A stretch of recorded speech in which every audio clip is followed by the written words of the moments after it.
Hey, what's up? Welcome back to my YouTube channel and my Facebook page. Please subscribe and hit the notification bell and follow my Facebook page para updated kayo sa mga susunod kong video. So for today's video ay mag-install ako ng signal light at saka busina. So sa hindi pa ako mag-umpisa ay i-shoutout muna. So shoutout Joshua Caminade o ni shoutout pod ni Benz Manila. So ganyan ang ikakabit ko. Yan ang set ng relay. So magkakabit na ako ng signal light. 2 days na akong hindi nakapag-upload kasi nabisi talaga ako kasi exam namin sa school. So ayan, time slap muna ang aking fan tapos background music.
Ikakabit ko ang sa kabilang signal light.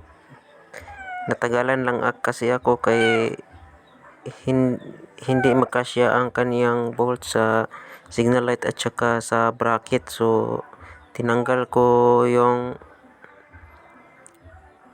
kaniyang bracket na metal at yon ang kinabit ko lang yan ang yung guma. So ayan mga kamekanik. So hintayin nyo o watch till the end.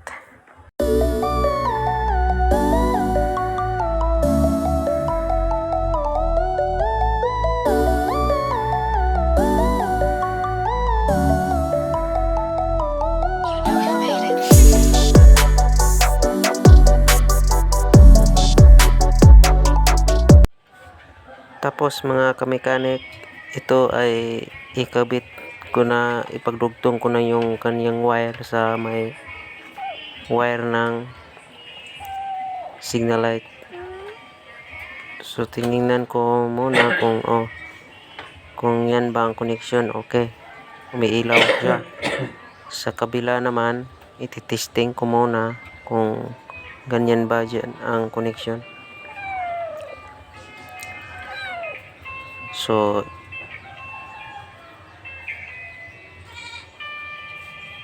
Okay, may ilaw yan. Tapos sa likod naman iilaw din yan. Pero baka nagtaka kayo kung wala itong hazard kasi ang problema lang yan ang yung kanyang switch ay sira na. So hindi naman talaga importante ang hazard ng motor kasi hindi naman kaya magagamit yan. Pang hazard naman ay kadalasan gumagamit ng hazard ay yung sa sasakyan lang yan. Yan lang mga kamekanik. Ayan mga kamekanik, ikakabit ko ang kaniyang horn, dalawang horn yan. Tapos ikabit ko na rin yung mga wire niya. Tapos ganyan lang mga kamekanik, basic na basic talaga to ang pag-install.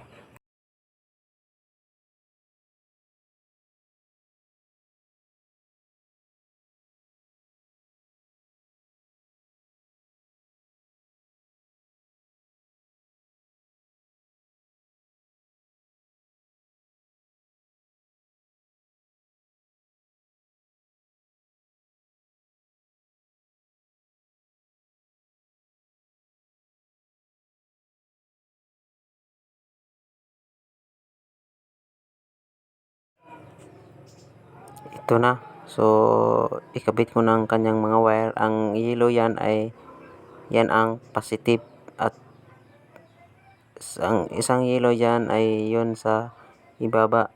Tapos ang itim yan ay yan ang negative o ground yan. Ikakabit ko yan sa body ground yan. Ang kanyang black. Tapos kanang white na wire ay papunta yan ng fuse. Tapos sa battery. Yan lang.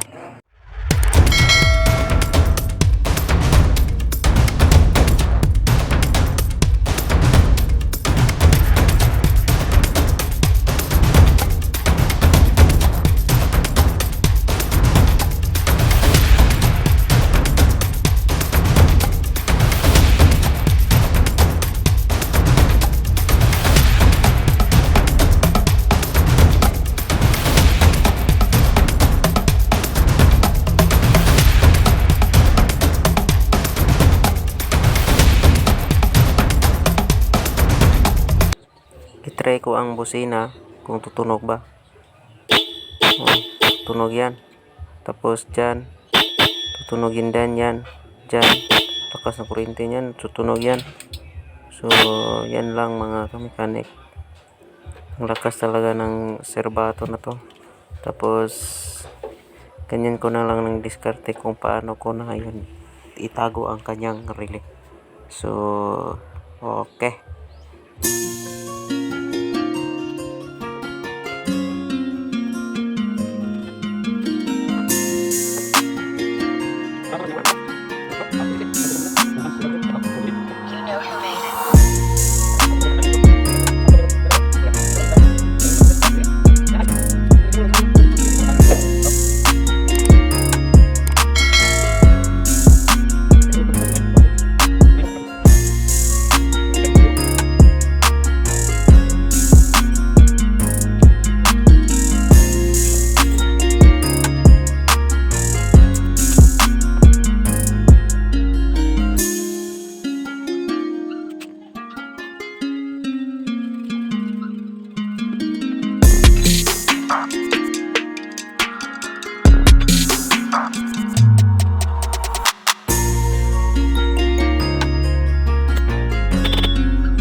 ang final products mga ka-mechanic. So try ko niyang imbuson na busina.